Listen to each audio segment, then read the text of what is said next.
Good day, everyone. Learn how to set Google as the home page in Brave browser. So I'll open the Brave browser and I want Google to be opened whenever I open Brave browser.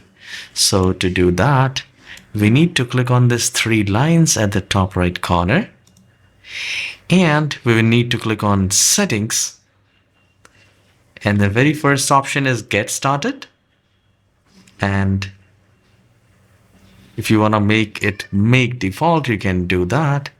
Now here on startup, you want a new tab page or continue where you left off or open a specific page or set of pages. So I'll select add a new page and here I'll type www.google.com. I'll show you after setting this www.google.com. I'll click on add and I'll click on close and now I'll reopen it and Google has been opened.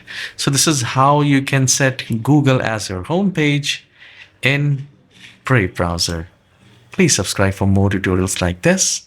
Have a wonderful day.